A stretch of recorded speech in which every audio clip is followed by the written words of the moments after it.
Spreek jou dankbaarheid vanmôre teenoor jou Skepper God. Spreek jou verlange van dieper verhouding met hom. Spreek ook vir jou verlange, hoe jy verlang dat die Gees van die Here jou vanmôre as individu sal kom aanraak. Spreek jou diepste uitroep vanmôre uit na hom. Aba Vader, terwyl ons almal in eenheid vanmôre in aanbidding voor U staan, ons hande ophef en aan U lof bring. Want dis nie net ons lippe wat vanmôre aanbid nie, ons hart behoort aan U. Want wat sou dit ons baat as ons vanmôre met ons lippe aanbid, maar ons hart sou nie aan U behoort nie. En vanmôre kom proklameer ons, profeteer ons, dat hierdie hart van elke mens in hierdie plek met 'n verlange sal brand vir U. Vader, kom maak ons standvastig in ons uitroep en ons verhouding met U. En mag U vanmôre in alles wat ons doen, die verheerliking, die aanbidding en die lof ontvang. Waar ons nou gaan sing, Here, is dit ons aanbidding.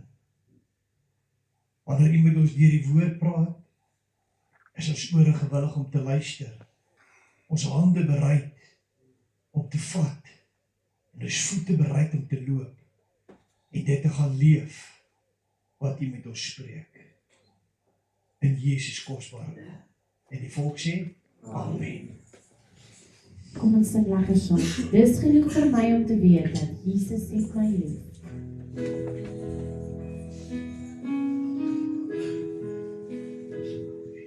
Dis genoeg vir my om te weet dat Jesus het my lief. Jesus het my lief. Jesus het my lief. Dis genoeg vir my om te weet dat Jesus het my lief. Halleluja, Jesus het my lief.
Halleluja, kom ons gee vir Here lof op ons vanmôre.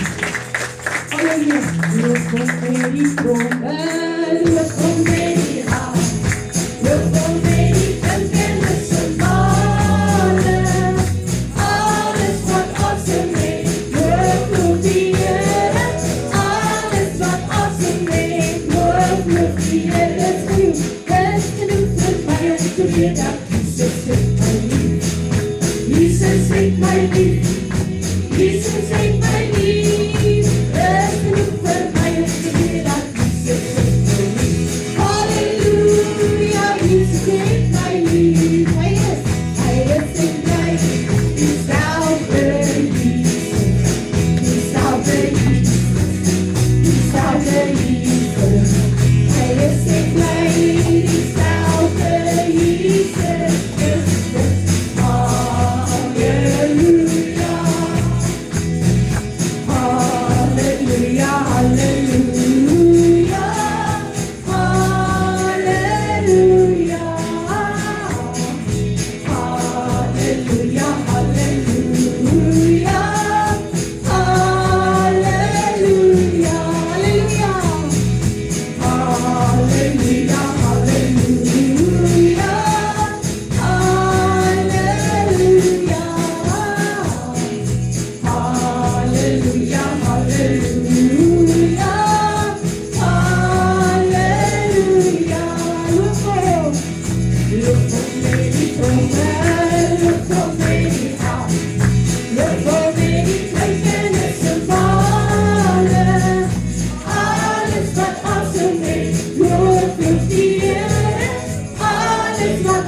Dankie dat ons weet die is en bly dieselfde Jesus, Here.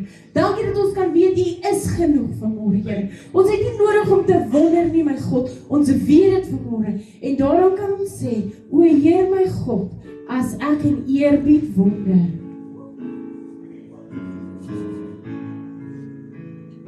Heer my God, as ek in eerbied wonder, en al die werke elke dag aanskou, die son en maan, die aarde, sterre, wolke, hoe U dit elke dag so onderhou,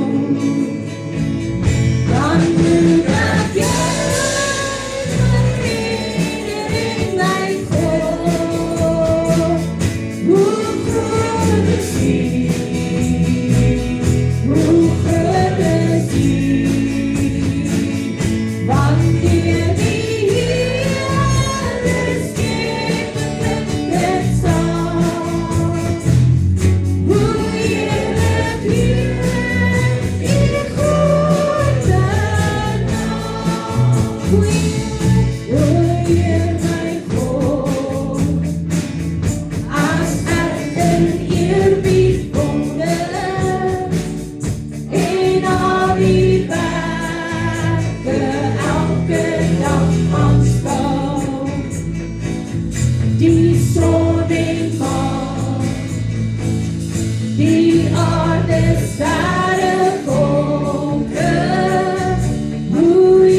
wanneer die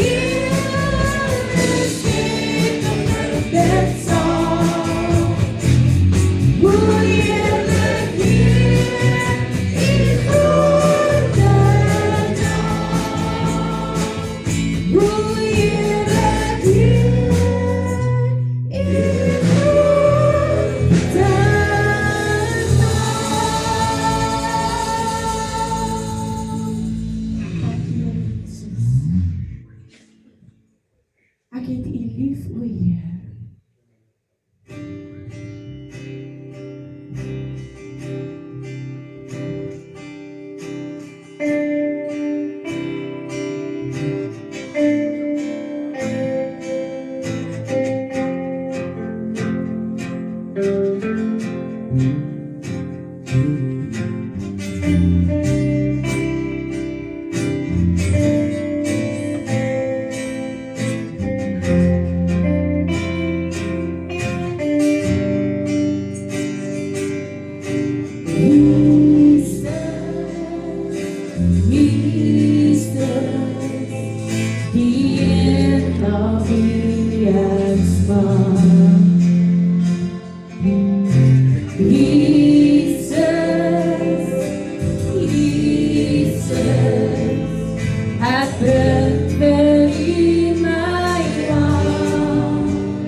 Happy to live for you.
met alles in my, met krag en verstaan, het ek U lief. Met alles in my, met krag en verstaan, het ek U lief.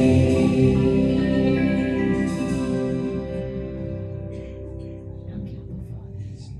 We exalt Thee. We exalt Thee.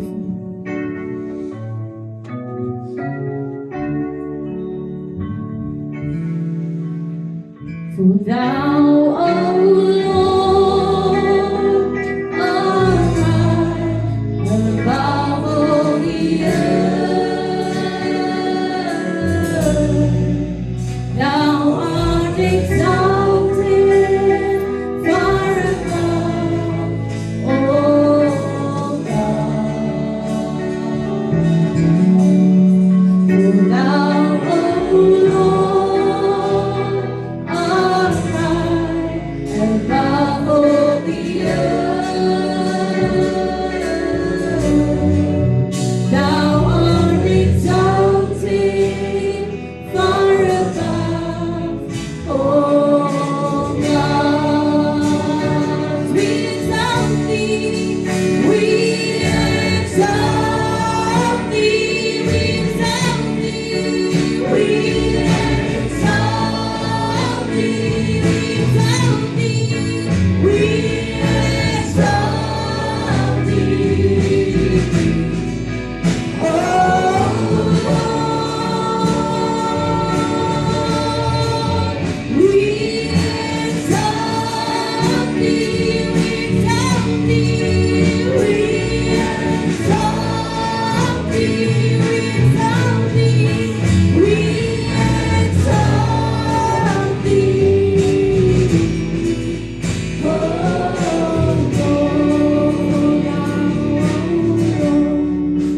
Thou, O Lord, art high above all the earth. Art exalted far above all gods. For Thou, O Lord, art high above all the earth. Thou art exalted far above all gods. We exalt Thee, we exalt Thee, we exalt Thee, we exalt Thee, we exalt Thee. Oh Lord, we exalt Thee, we exalt Thee, we exalt Thee, we exalt Thee.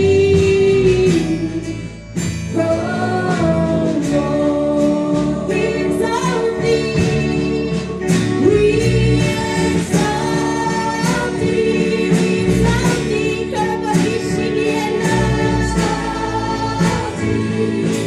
Hallelujah. Exalt Thee. Oh Lord, we exalt Thee, we exalt Thee, we exalt Thee, we exalt Thee.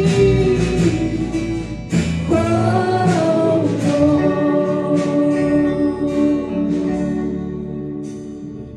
Halleluja, Here Jesus. Ek voel vanmôre, hier's iemand hier wat vanmôre gebed nodig het, Here. Ek vra dat U nou hierdie geleentheid sal gebruik om vorentoe te stap, U verras. sodat ons vir U kan bid vanmôre, Here. Here, want dit is nie vanmôre oor ons nie, Here. Altaarwerkers, ek vra dat U sal so lank vorentoe stap, sodat wanneer daar iemand is vanmôre wat te bang is om uit te stap, Here, dat U dit nou op hulle harte sal lê. Terwyl ons hierdie We Exalt U weer 'n keer sing, Here, vra dat U dit elkeen se harte sal werk vanmôre. In Jesus naam. We exalt Thee.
Is dit nie lieflik om in hierdie atmosfeer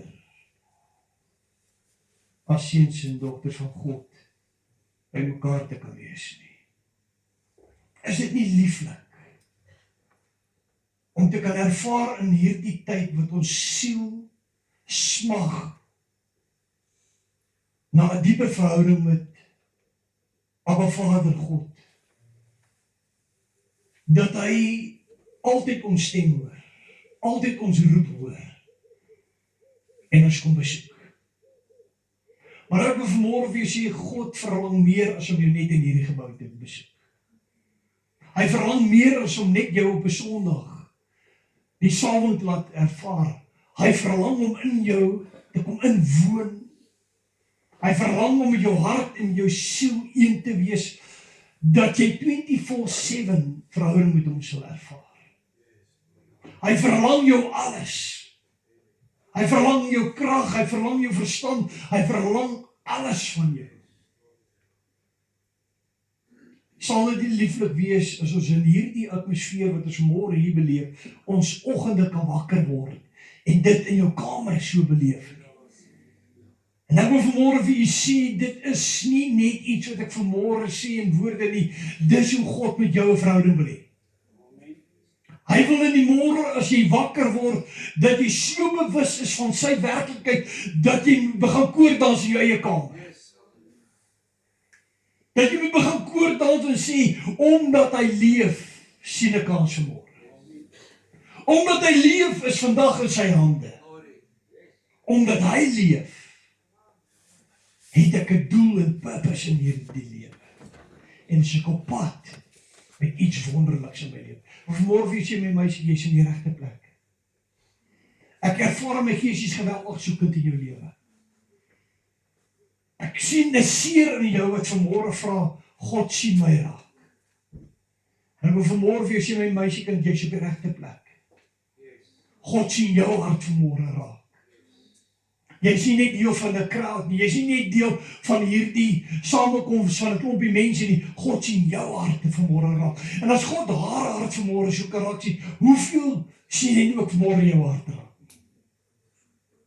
Mense, ek verlang met alles in my dat God hierdie godsdienstigheid oor die wêreld sal breek van voorgee en dat mense hulle harte weer voor 'n lewende God kom breek en sê, o God, ek verlang alles van U in my lewe. Mag vanmôre jou môre wees wat jy breek, nie in stukke emosioneel nie, maar in die muur wat om jou gebou is, dat God kan inkom en met jou kan kom altyd hou. En jy kan weet, ek is op die regte plek. Ek is op die regte plek. My boodskap terwyl jy so staan, ek wil nie hier met oggend sit nie, terwyl jy so staan, is 'n lewe skoon en gereed. 'n Lewe skoon en gereed. Handelinge 2:38 sê, en Pieter sê, wil bekeer julle en laat elkeen van julle gedoop word in die naam van Jesus Christus, tot vergifnis van sondes, en julle sal die gawe van die Heilige Gees ontvang. Vader, terwyl ons so voor U vanmôre staan, kom deursoek ons. Kom deurspoel ons. En vind die plek in ons wat vanmôre genesing skree, wat roep vir genesing.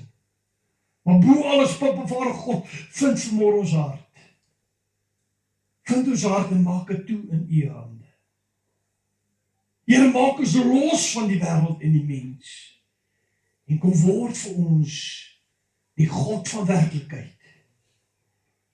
Die Vader wat in die hemel vir ons so lief het, dit vanmôre aan sy regterhand sy offer sit vir die mensdom, sy seun Jesus Christus. En Here, daar waar U vanmôre aan die regterhand van die Vader sit en vir ons intree in gebed vanmôre, dat hierdie diens, U Gees vanmôre elkeen sal bereik en met elkeen 'n pad sal begin, dat elkeen vanmôre in hierdie plek die Heilige Gees wat gestuur is om hulle die volle waarheid in te lei, vanmôre sal beleef in hierdie diens as 'n krag van God se aanraking wat gekom het vir 'n uur soos hierdie, terwyl ons soekend is.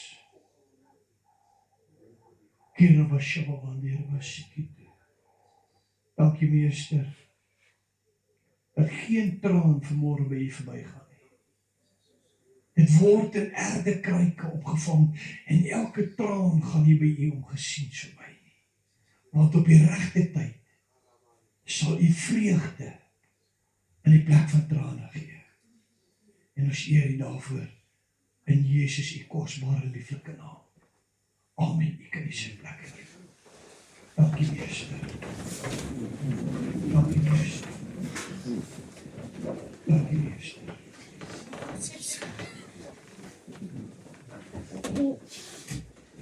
'n lewe skoon en gereed. Ek dink dit was Woensdagoggend. Jy weet as jy met die Here gesprek het, verloor die partytjie tred watter dag spesifiek wat gebeur. Ek sien jy maak beurt in hierdie gemeente. Ek hou van dit. Laas Sondag toe was hierdie die crowded site. Hierdie Sondag is hierdie die crowded site. Kyk, ek het al geroep laas Sondag dat hierdie sitplek moet vol wees. Nou sien ek vanmôre dit is vol.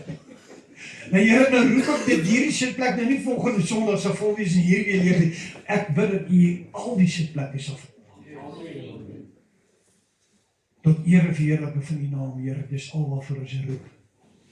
Here, ons roep nie om kerkbanke vol te maak, om warm te sit en die persoon kom nooit by u uit nie. Ons bid 'n ontmoeting met u.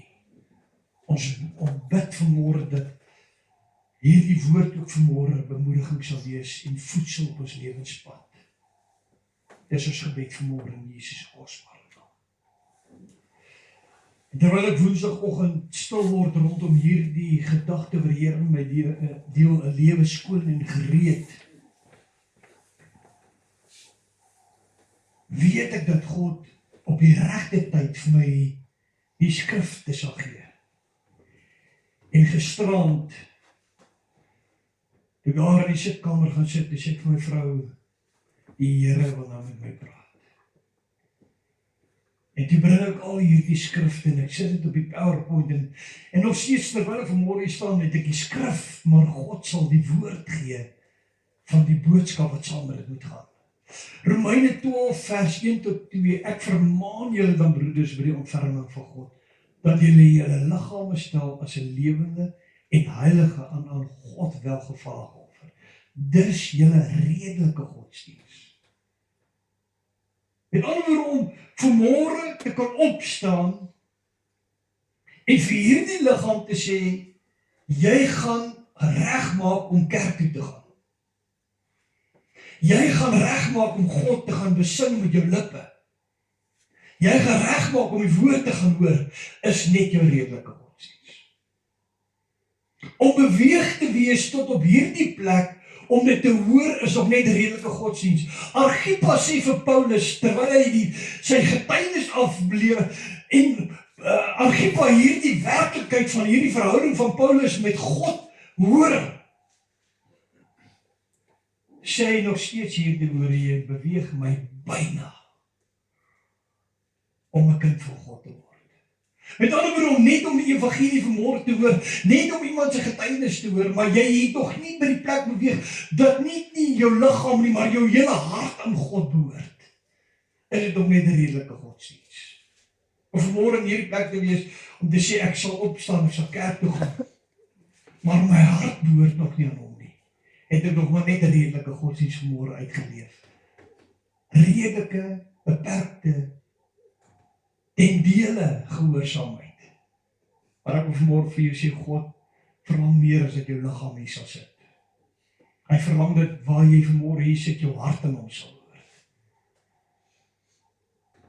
Terwyl ek na die sange vanmôre luister, sê Here, dit klink goed. Maar my hart is my God, dat hulle terwyl hulle sit, U meer en meer sal beleef. Meer en meer sal loskom en meer begin aanbid met dit wat hulle doen hiervoor.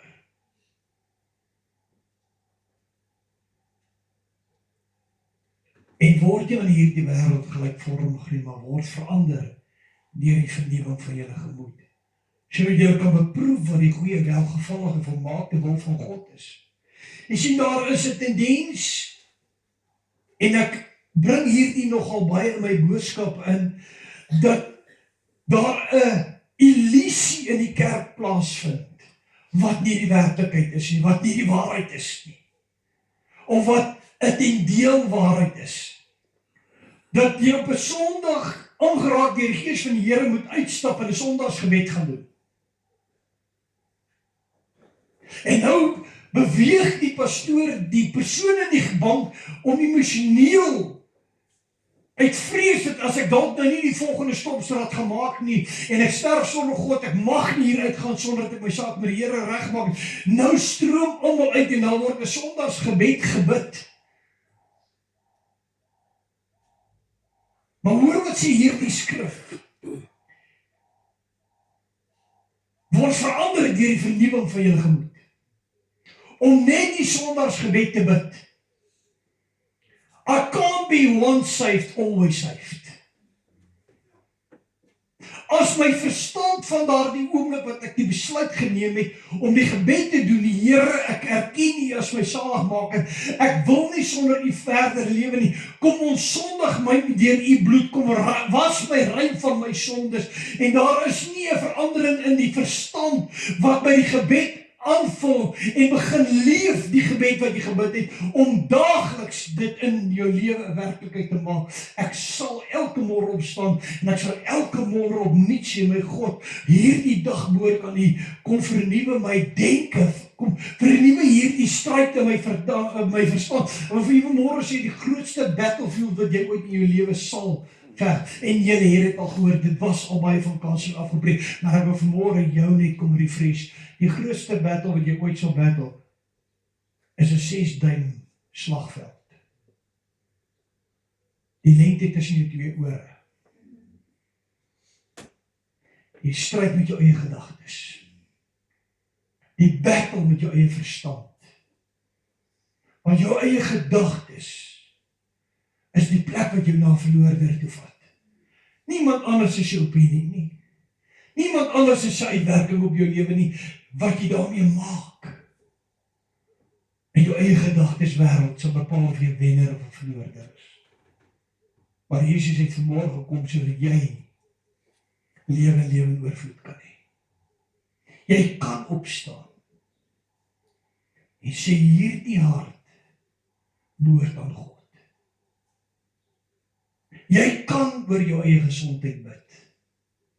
Jy kan oor jou eie lewe 'n proklamasie maak van 'n oorwinnaar.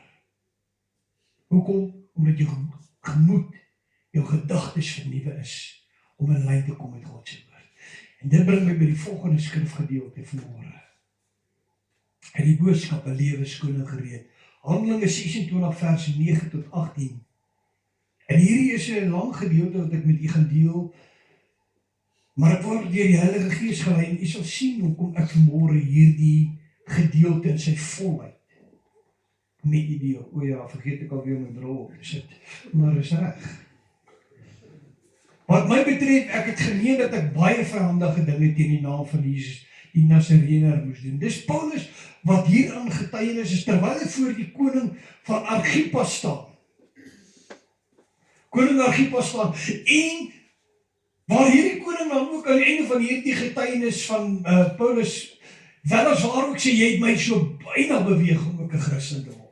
Hoor wat was die getuienis wat Paulus vir Agrippa afgelê het, terwyl hy staan om sy saak van sy geloof in Christus te verdedig.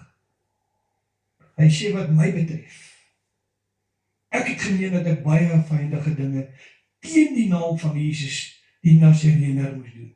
Hy het dit ook in Jerusalem gedoen en ek het baie van die heiliges in gevangenis opgesluit, nadat ek van die owerpriesters volmag gekry het, en so dikwels as hulle omgebring is, het ek my toestemming gegee. Met ander woorde, wanneer van hierdie Christene in gevangenskap weggevoer was na Jerusalem, om voor die Sanhedrin te verskyn, om vir hierdie dwaling van Christendom gevonnis te word en van hulle ter dood veroordeel was, het Paulus sy goedkeuring daaraan gegee dat die kinders van God doodgemaak moes word. En in al die sinagoges het ek hulle dikwels gestraf en gedwing om te laster. Jy geweet Paulus het mense gedwing om te laster teen God? Hoe erg is dit as jy so haat teen die kerk het, dat jy die mense wat Jesus volg in die kerk inbring en jy dwing hulle letterlik om Jesus se naam te laster? Paulus was hier onskuldig. En ek het uitermate teen hulle gewoed en hulle vervolg, selfs tot in die buitelandse stede. Met ander woorde, hy was nie net tevrede om Christene binne in Israel te vervolg en daar in kettinge weg te voer Jerusalem toe. Hy selfs oor die grense gegaan en in buitelandse stede dit gaan doen. Toe ek dan daarvoor na Damaskus op reis was met volmag en opdrag van die owerpriesters, het ek ook koning in die middel van die dag op die pad 'n lig uit die hemel gesien, sterker as die glans van die son, wat my en my reisgenote omstraal het. En toe is almal op die grond val, hoor ek 'n stem met my spreek en in die Hebreëse taal sê, Saul, Saul, waarom vervolg jy my? Dis hard om teen die prikkels te skop. En toe sê, wie is die Here? En hy sê, ek is Jesus, wat jy vervolg. Maar rig jou op en staan op jou voete, want hiertoe het ek aan jou verskyn om jou te bestem tot 'n dienaar en 'n getuie van die dinge wat jy gesien het en van die dinge waarin ek nog aan jou sal verskyn.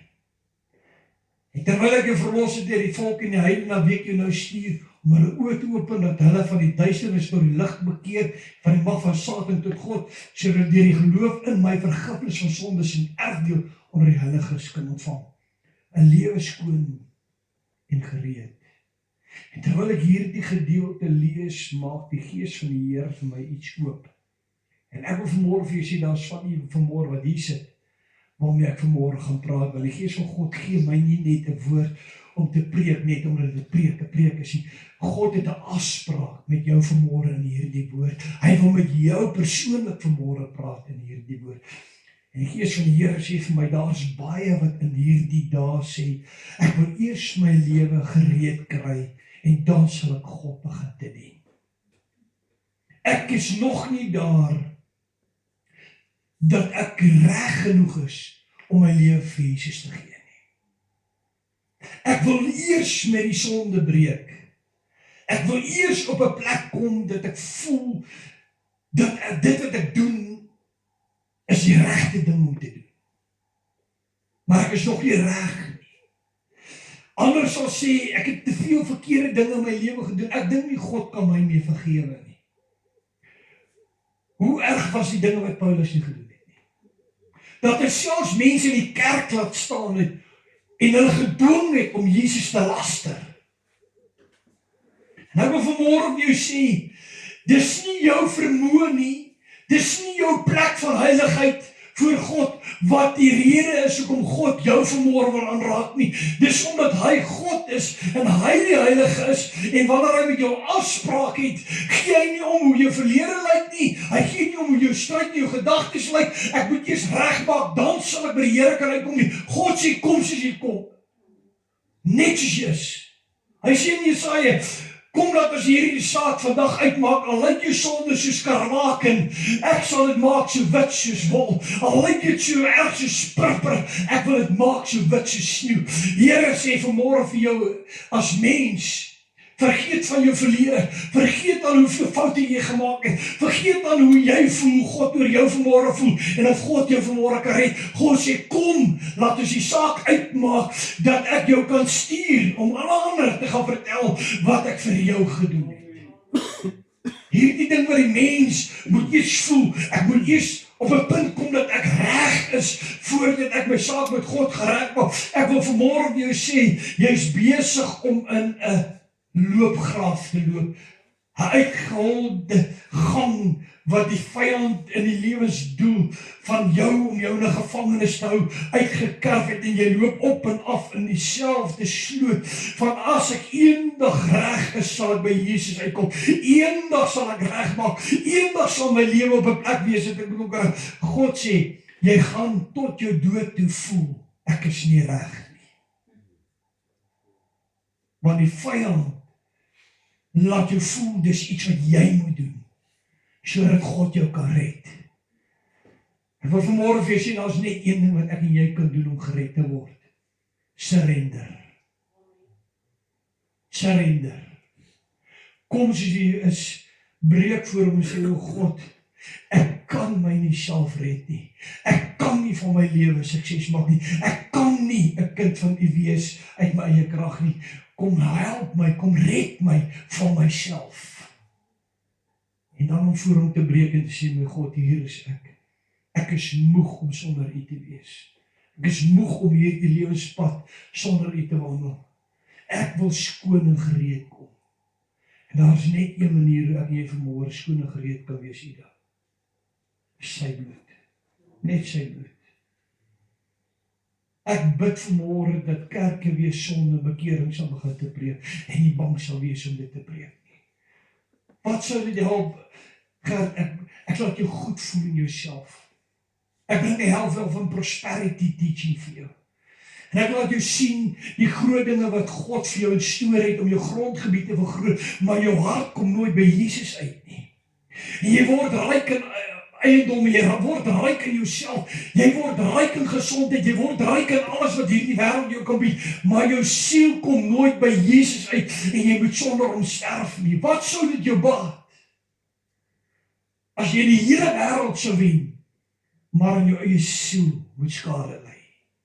Jesaja 33 vers 13 tot 14 sê, hoor die wat ver is, wat ek gedoen het, en julle wat naby is, erken my mag.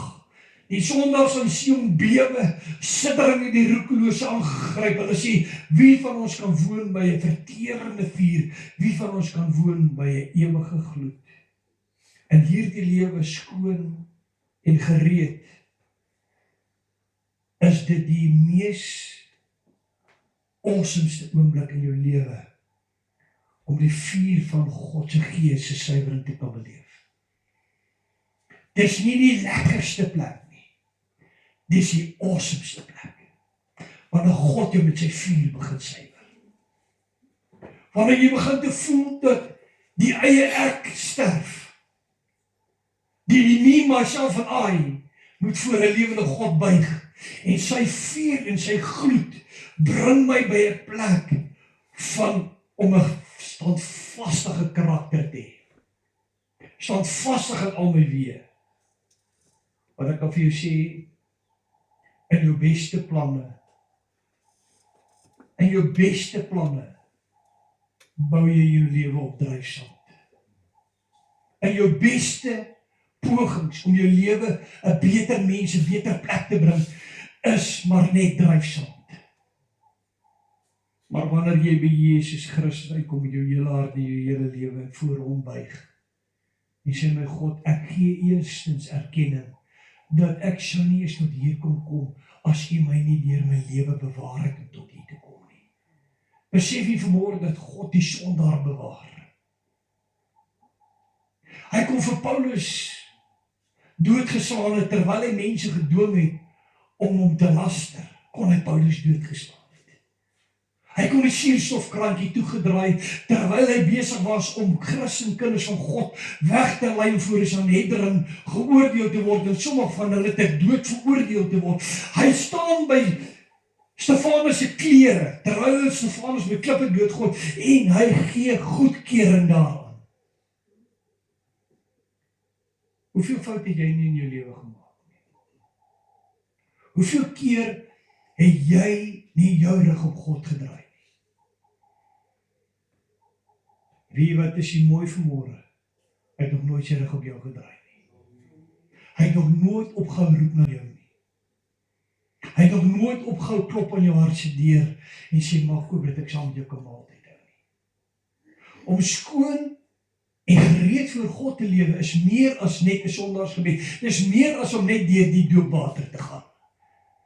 Mense, as die redding van jou siel in daardie oomblik van gebedsuitroep nie 'n hart breek voor God is, nie 'n waaragtige omdraai en metanoia weg van die sonde af is, terug na die huis van die Here, dat ek in my huis gaan die Here dien, ek gaan met alles in my van hierdie dag af God dien, en ek gaan in alles wat ek doen, gaan ek God in erkentenis hou, en meet aan sy woord, of dit reg in God se oë is, en of dit verkeerd in God se oë, as daardie bekering nie met daardie besluit, en daardie fondasie, Jesus Christus, en van hier af bou ek my huis van bekering, as dit nie op die rots gebou is nie, is dit dryfsand.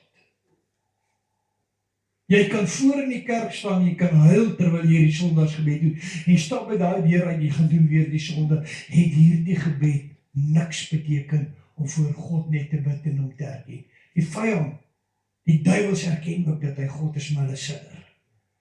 Daar's 'n plek in my lewe dit moet wees, dat ek klaar maak met die ou dinge, en niet gemaak in Christus vorentoe begin beweeg. En saam met die bekering, daagliks heilig maak. Wat is daagliks heilig maak? Wat sou jy vanmorgen in die gedagtes dink, wat is daagliks heiligmaking? Daagliks heiligmaking is nie 'n 5 minute gebed net om my gebede te stel nie. Dis nie 'n gebed van vanaand nie, dan kyk ek so terug oor my goddeloosheid deur die dag en ek sê, Here, vergewe my, asseblief Here, u bloed kom was my skoon, dan geslaap ek, maar môre sal ek op en gedoen presies wat ek gedoen het. Heiligmaking is 'n omdraai en 'n besluit, ek gaan nie meer die verkeerde dinge doen nie. Ek gaan nie meer dinge doen wat God se hart breek en die gees van God bedroef nie. Ek staan op met 'n vaste besluit in my hart. Van hierdie oomblik af leef ek vir God, nie net om my te genees nie, maar ook om sy hart met my liefde te kom aanraak. Baie keer storm ons na die Here toe in ons tyd van nood.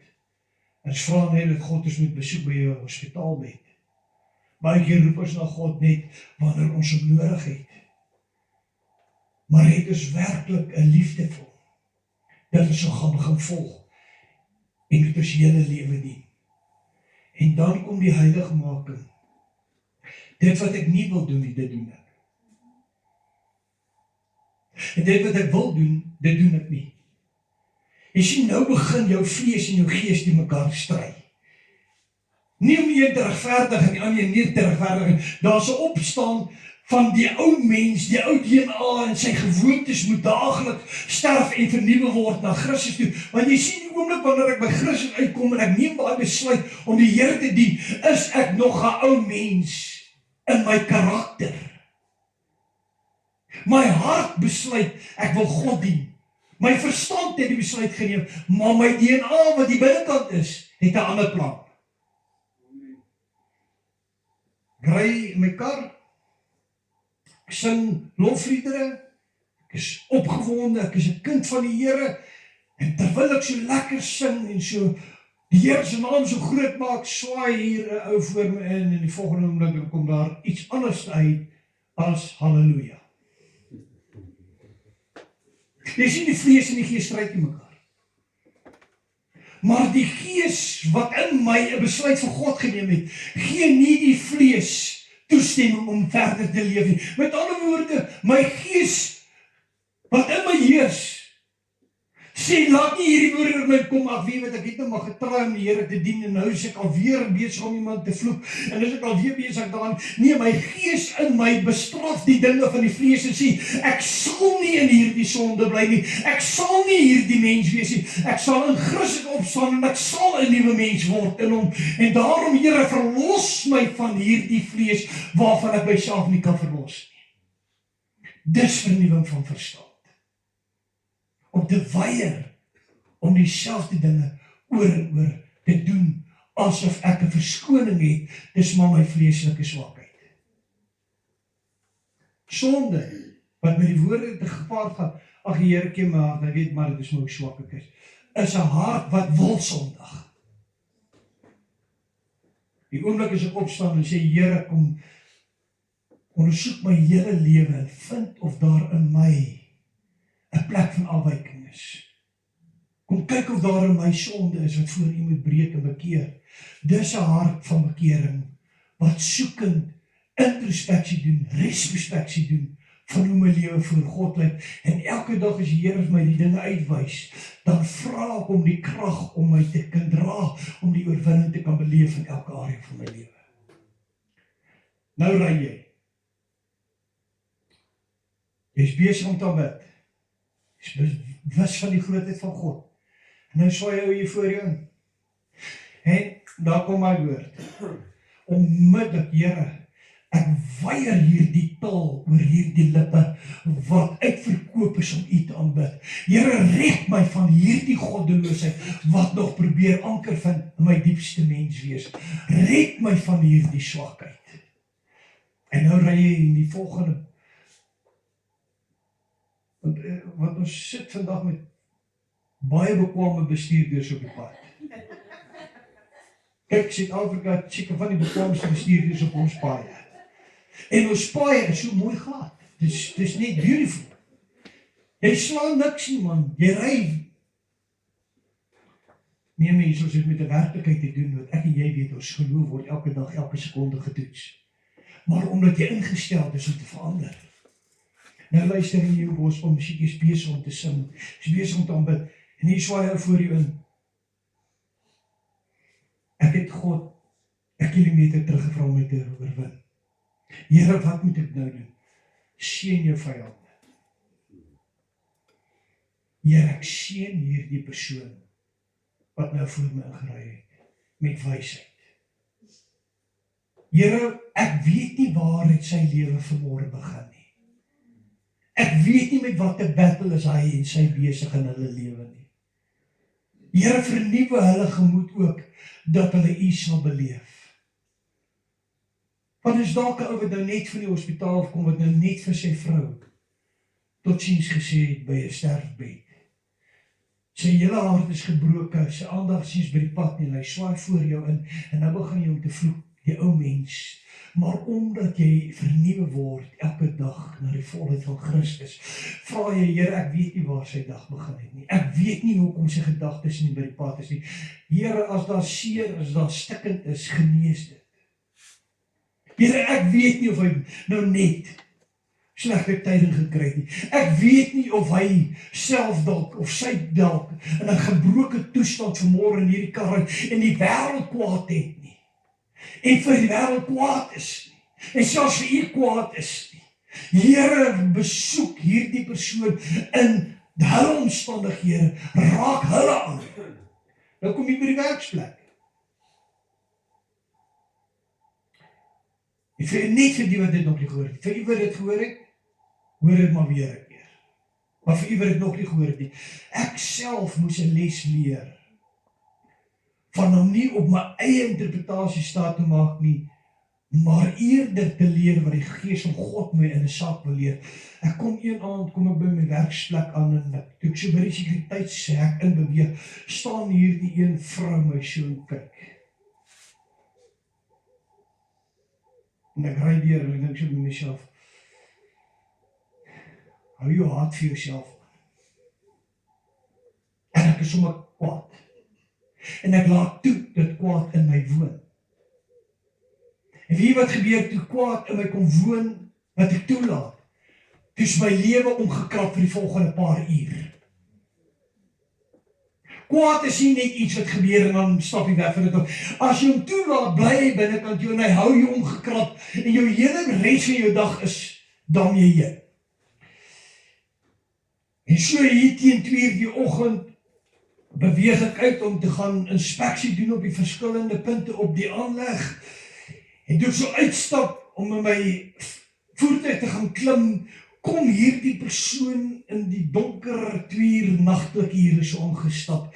En ek kyk so om my rond en ek sien dis nou eyewitnesses. So daar is niemand wat nou kan getuig wat ek nou vir hierdie persoon gaan sê nie. En ek stop met 'n missie van kwaad wat reeds my verstand vertel wat dit is, terwyl ek geen feite het nie. Ek glo nou net wat ek gesien het. En ek stap so by die persoon af en toe ek so by die persoon kom en ek die woorde op my mond is om die persoon te roskam. Roskom is 'n woord wat al in die Afrikaanse taal uitgesterf het. Roskom is om my sê te sê. En om goed uit te spoel. Dank God is haar woorde vinniger as my woorde.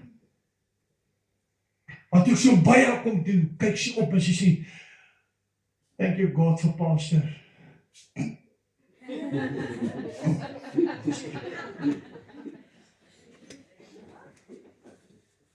Waarom was dit nie 'n grap nie? Waarom dit net die sak, toe kom die skaamte oor my soos 'n gloed. She said, my pastor, I'm so glad I walk into you tonight. You are the answer to my prayers. As jy nie weet wat ek vir jou wou sê.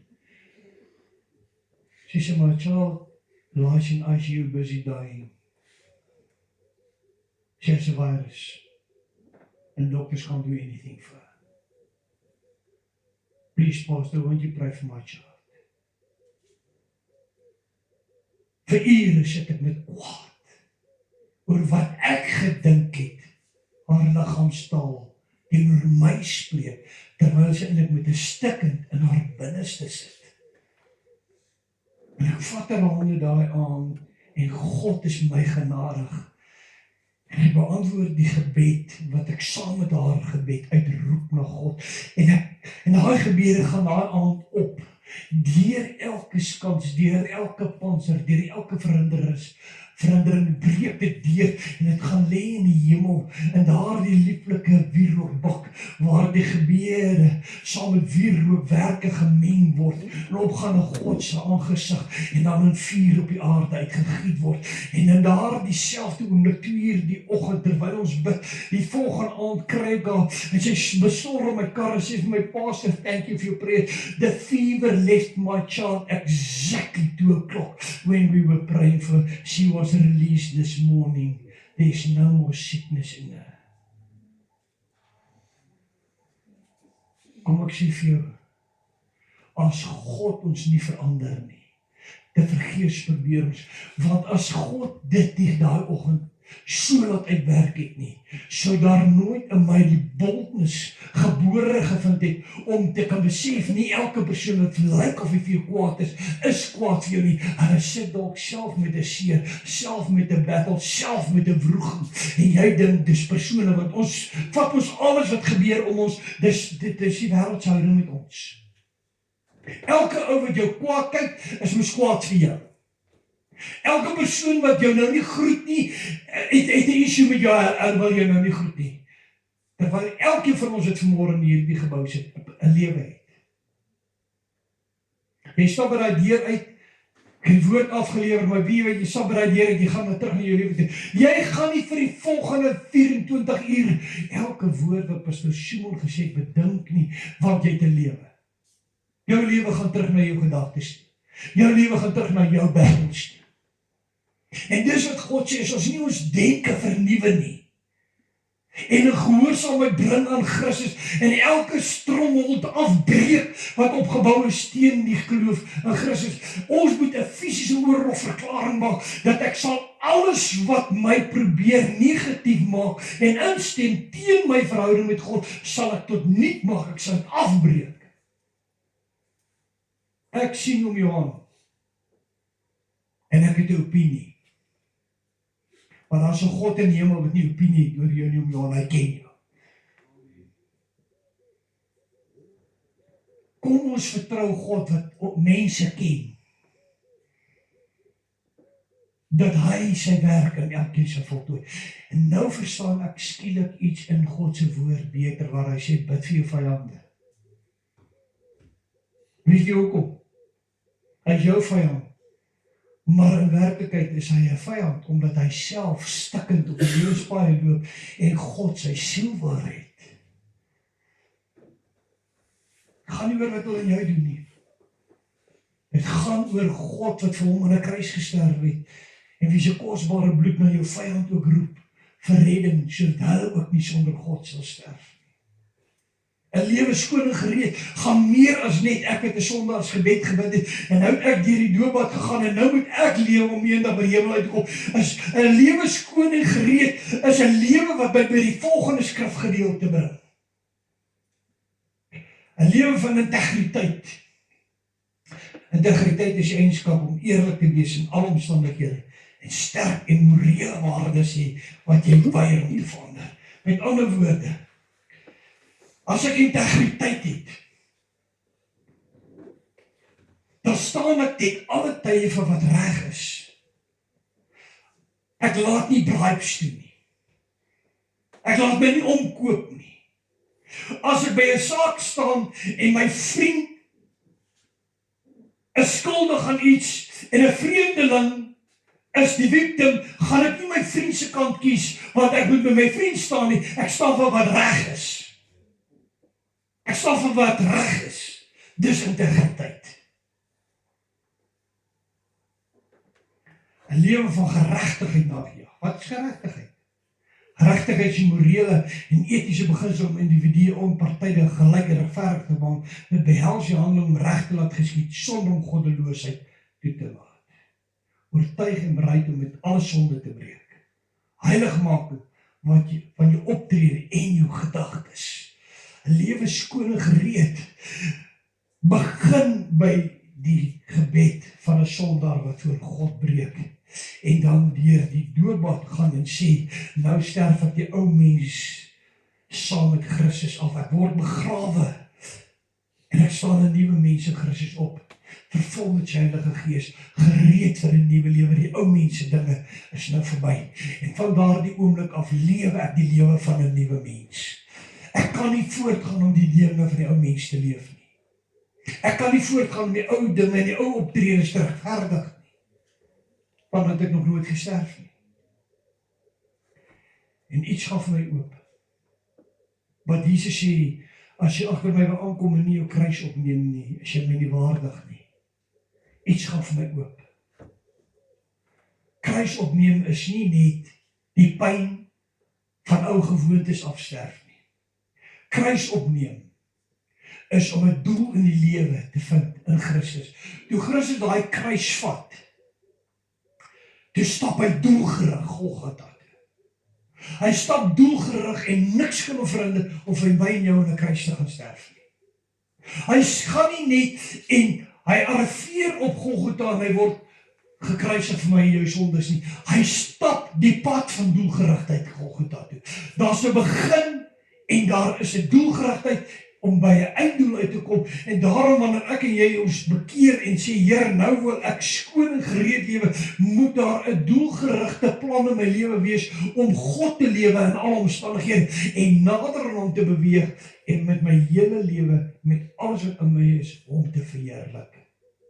Selfs al sal dit my aan myself tekort kom.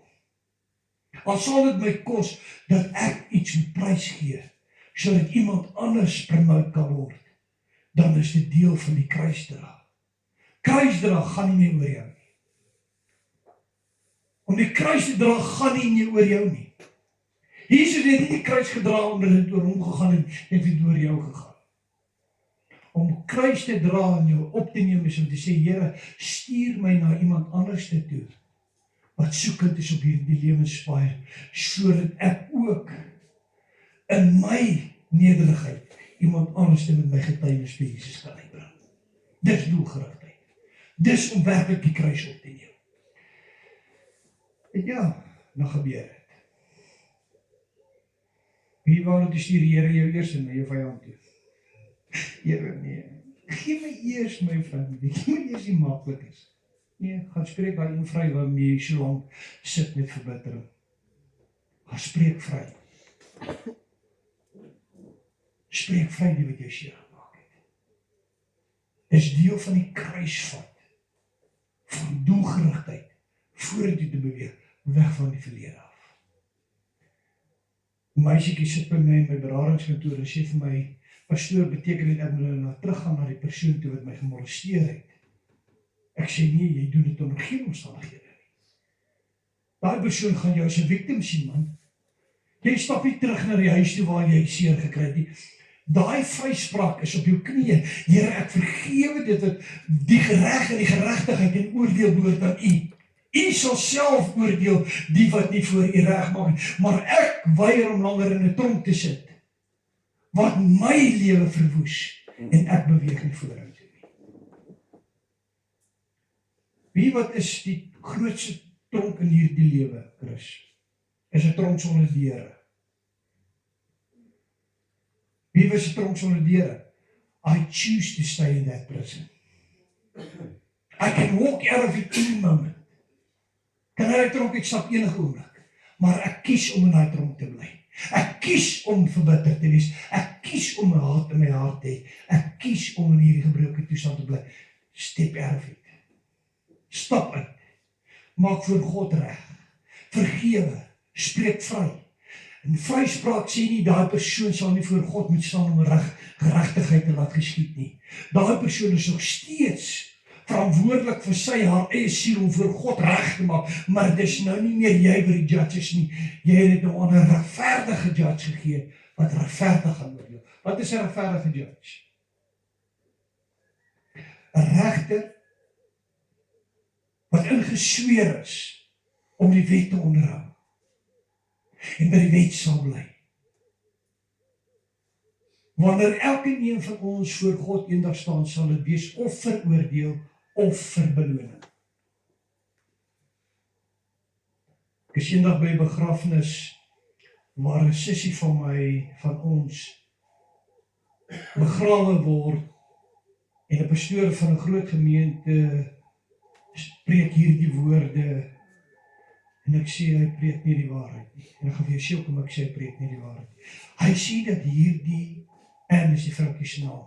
En sien hy sal eendag by die laaste oordeel staan en haar naam sal in die boek van die lewe geskryf staan, want sy was 'n kind van God. Ek sê nee, dit is nie die waarheid nie. Want jy sien die woord van God sê daar is dan nog geen veroordeling meer verder wat in Jesus Christus nie, maar 'n blye verlange na die openbaarmaking van die seun van God. Daar is 'n wegraping wat intussen plaasvind. Daar's 'n bruilof met 'n verheerlikte liggaam, en dan 1000 jaar vrede ryk, en dan sal die wat in die eerste opstanding nie deel was nie, na 1000 jaar opstaan om geoordeel te word, dan is die kind van God alreeds vir 1000 jaar saam met Christus geregeer op aarde. Jy was reeds in die bruilof, jy het reeds jou verheerlikte liggaam gekry. Hoe verskyn jy dan nou om gejudged te word, nadat jy die bruid van Christus geword het, saam met hom regeer het vir 1000 jaar, en nou moet jy gaan staan om gejudged te word? You can't be judged after you've been sanctified. Vir die kind van God is daar 'n blye verwagting vir die dag en die uur wat binnekort gaan gebeur is in die seisoenkind, waar die Here Jesus op die wolke gaan verskyn, en die wat in hom gesterf het, gaan eers opstaan, en daarna die wat in die lewe oor is, gaan opvaar en hom ontmoet op die wolke, en dan daar en daardie oomblik gaan ons bekleed word met verheerlikte liggame, en gaan ons bruilof sal doen, deel te wees van die bruilof as die bruid van Christus Jesus, en dan kom Jesus nadat hy sy 7 bakke oordeel op hierdie aarde uitgegiet het, kom ons terug om vir 1000 jaar as konings en priesters saam met hom te regeer.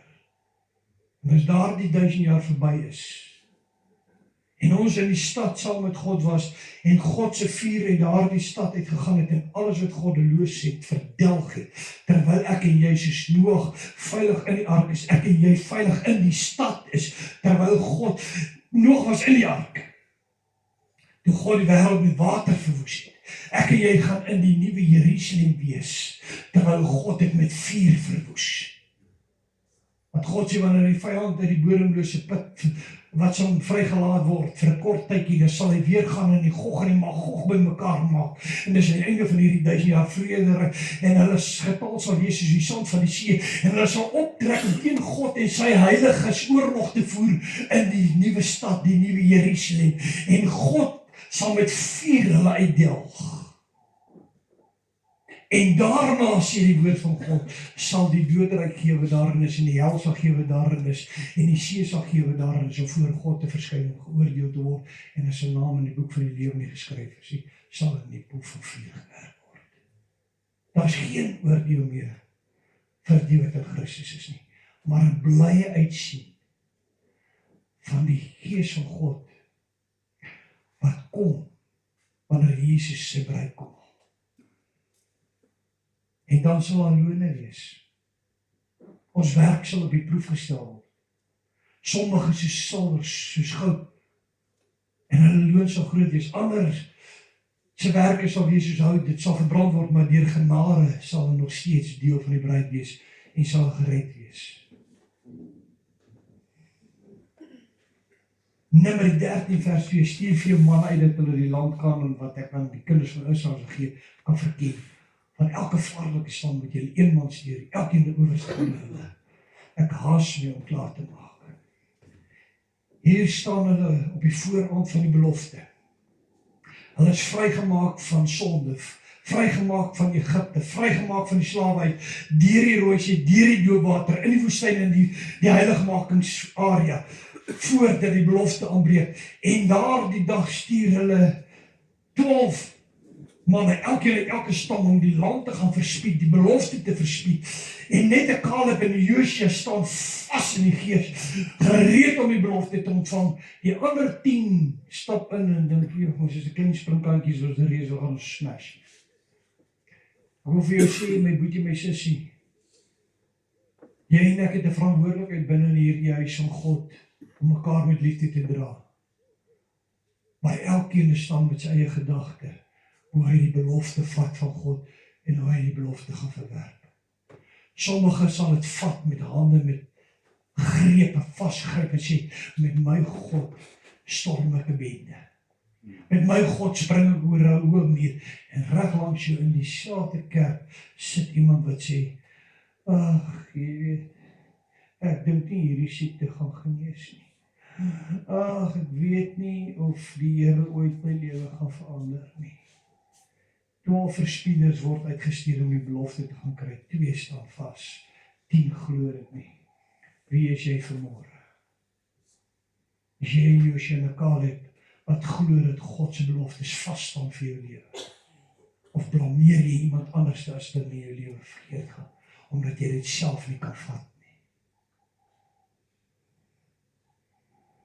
Staan op. Word iemand wat God se beloftes gryp en dit glo. En nie die omstandighede nie. Want die omstandighede het gepraat van reëse. Die omstandighede het gepraat van geweldige verhandige mag wat aan die ander kant van daai Jordaan op hulle wag. Maar 2 stap terug met 'n tros druiwelman wat op die grond sleep en sê sal land van melk en honing.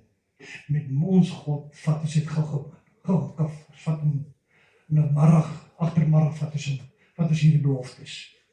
En Josua kom by die stad van Jerigo, sterk beleerde stad. Hy sê nie alraai, hoeveel boogskutters het ons, hoeveel catapults het ons, wat 'n engel gaan ons die mure aanval. God, ons kan nie hierdie stad in besit neem as U nie met ons is nie. Maar met U vrees ons niks. Wat moet ons doen? Gaan net so doen. Stap jy om die stad met jou ramshoring, blaas, dan ga jy terug. Sit jy daar by die kampvuur, haal die vleis uit, braai, wees rustig. Ek veg vir jou terwyl jy slaap.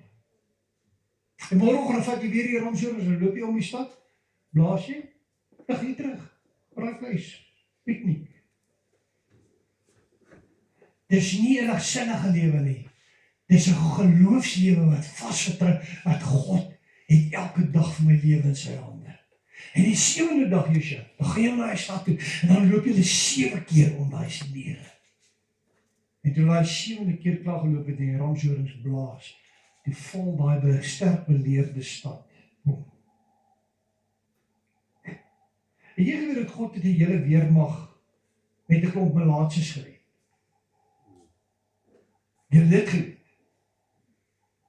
Melaatse manne kom na gestap en daar se klomp dink is Amalekiete onder korreksie gesê, en as 'n sterk weermag het hulle die bene oorklap van hierdie manne wat so aangestap om hierdie melaatse, dink hulle is 'n groot weermag wat kom en hulle slag mekaar. Dan verwarring en alarm maak mekaar doen. Nie sterk soldate die melaatses, die kom al aangestap, maar die Here se krag bring verwarring in hierdie. Glo jy dat God verwarring in die vyand se planne oor jou lewe bring? Glo jy dit? Moenie lieg nie. Glo jy dit? Hoekom sal jy dan sê, ag, ek glo nie dit gaan verander nie, as jy dit glo? Hoekom glo jy nie dat God die siekte kan laat verdwyn, as jy dit glo? Hoekom Sal jy die vyand toelaat om met jou mond te speel, deur dood oor God se belofte te spreek, deur te sê, ek dink nie God gaan enigiets vir my doen nie. Maar dan wil jy sondig kom staan en sê, hy is die groot God wat ek kan bid en wat wil laat, maar jou mond bely dit nie. En dit bring my by die laaste skrifgedeelte, ten slotte vandag. Matteus 25 vers 3, sy Heer sê vir mooi so goeie getroue diens, oor weinig was jy getrou, oor vele sal jy sal, gaan in die vrede van jou Heer. Hierdie gedeelte verstaan baie mense verkeerd. Dat die Here sê, oor min was jy getrou, oor vele sal gaan in my heerlikheid. Hulle dink dis die ewige hemelse belofte. Nee. As ek en jy getrou is oor elke siel wat God my en jou stuur, en ons staan elke môre op, en ons roep na God, sodat 'n bekende prediker eendag uitgeroep het en gesê, o God, gee my 'n siel of laat my Here te sterf. Gee my iemand om van Jesus te vertel vandag. Stuur my na iemand toe wat gebed nodig het. Stuur my na 'n siekbed toe waar daar gebid moet word. Here, gee my net 'n siel of laat my liewer sterf want my lewe geen waarde nie. En jy is oor dit getrou om elke dag op te staan met 'n begeerte van 'n belofte. Here, ek wil jou genade uitdra na iemand wat dit nodig het. Al is dit die ou wat voor jou inswaai. En jy is ingestel om seëninge te bid en te sê, Here, waar hy stikkend is, of hoe kom hy so optree, u weet, kom hy so optree, raak hulle aan met u liefde, herstel hulle, genees hulle, Here. As daar stikkend is, Here, bring vertroosting. As daar kwaad is, verwyder hulle tot in die wortel, gee hulle vrede. Oor weinig was jy getrou, oor veel is ek onsself, ewe sal vele aanstel. Kerk, ek wil jou vandag iets leer wat in min kerke vandag geleer word. Ek en jy is in 'n voorbereidingsfase van leierskap opleiding deur die Gees van God, want ons kom terug as konings om te kom heers. Hoe kan jy heers as jy nie opleiding gekry het nie? As ek en jy vandag nie eens kan opstaan in die môre en sê, o God, gee my siel om van u te vertel, hoe kan God jou vertrou as 'n koning oor 'n grondgebied op die nuwe, in die 1000 jaar vrederyk? Oor weinig was jy getrou, oor vele sal God jou as koning aanstel in die 1000 jaar vrederyk wat kom. En daarom sê, gaan in my vrede. Hoe erg is jy in die voorbereiding vir die koningskap wat jy binnekort moet uitleef? Ons almal praat van Jesus kom, die seisoen sê, die Here kom, maar as ons gereed vir dit kom, wat God se plan is, na die wegrapping, na die bruilof, wanneer ons terugkom om vir 1000 jaar saam met hom te kom heers. Het jy 'n kingdom mentality? Het jy 'n koningskap ingesteldheid? Here, ek sal myself uitleef in getrouheid aan elke siel wat oor my pad stuur, want ek wil graag vertrou word as koning oor 'n grondgebied wat ek moet kom bestuur vir u in die 1000 jaar vrederyk.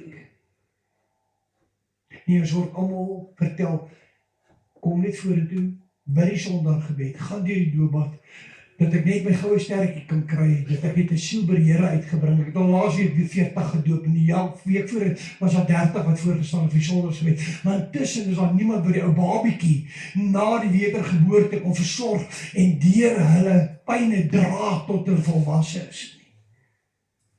Ek wil julle vertel, word baie dooie babietjies gebore in die kerk. Want hulle word gebore, dat is 'n kraamsaal, maar niemand vat die verantwoordelikheid om die babatjie te vat en om te versorg en om groot te maak. Wie wat is dit om 'n babatjie groot te maak? Dis hy wel verslaafde wat Sondag inkom.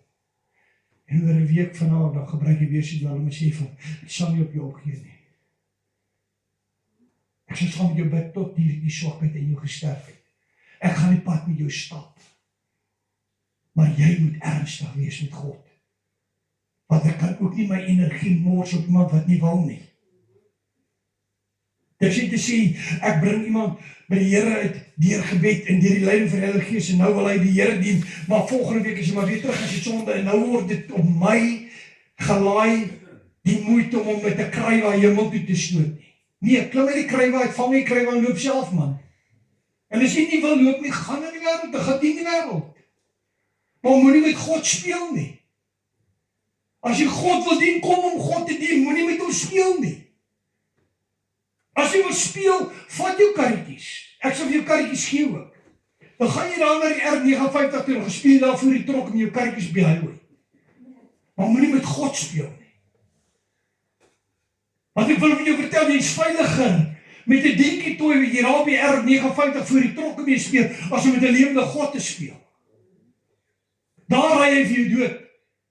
Maar as God se oordeel jou getref het, is dit 'n ewige verwydering van hom. Moenie met God speel, kom ons wees ernstig. Kom ons kom by God. Ons gooi die dinkie toys in die boks. En ons sê ons het te doen met 'n lewende en 'n heilige God, vir wie ek verantwoordelik wil lewe, heilig maak wil lewe. Ek wil hom nie probeer uitblaai met 'n sondagsgebed en 'n doopwater, en nou is hy verantwoordelik om my siel hemel toe te vat, intussen kan ek leef net soos ek wil nie. My gebed van bekering en my doopwater moet 'n getuienis wees dat ek het besluit om God te dien met alles in my. En dan dien ek God elke dag. En as jy nie van die preek hou nie, there's 100 other churches, then you can go there next Sunday. Maar as jy die waarheid wil hoor, en ek is nie hier om jou te slaan nie. Ek is nie hier om jou te slaan nie. Ek is hier met vuur in my binneste, om God se bereid gereed te kry vir sy koms. Ek is hier met een begeerte, ek wil hê jy moet gereed wees. Ek sal nie, en ek weier in diens van God, om jou op 'n warm te sit, of op 'n dwaalspoor te sit, van wat dit is om God te dien, en Jesus kom nie, jy is nie gereed nie. Ek wil nie, jy moet volgende Sondag terugkom, na te kom met 'n krywer vol klip om my te kom doodgooi, omdat ek jou nie die waarheid vertel het nie. As 'n paar pastore, predikers en kerke vandag, wat ek vir jou sê, as die wegrap in plaas gevind het, is hulle ook weg nie, hulle kruip iewers weg, want hulle mense kom met klippe. Want hy het hulle nie die waarheid vertel nie. Hy gaan wegkruip. Want hoe vind jy jou gemeente die volgende Sondag, as jy nooit van Jesus vertel het nie, en jy self is nie weg nie? Hoe explain jy dan in my kerk, hoekom het hulle dit gemis?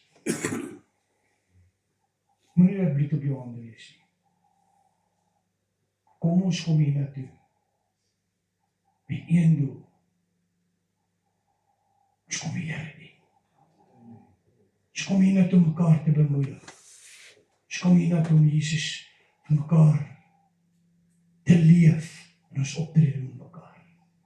Kom ons kom hier net met liefde. Kom ons kom hier net dat selfs daar 'n vuil boemelaar by daai deur instap, moet hy sê, Here, ek het mos môre gebid vir 'n siel. Here, hier is hy nou. Kom my boetie, jy kan nie voorkom sit. Hierdie plek is joune. En hier gaan ek langs jou sit. Jy gaan nie alleen hier sit. Ek jy nie net in die kerk gebring en dan moet jy hier sit en dan ek is hier en tussen wil, nee, ek is jou beste pel daai Sondag.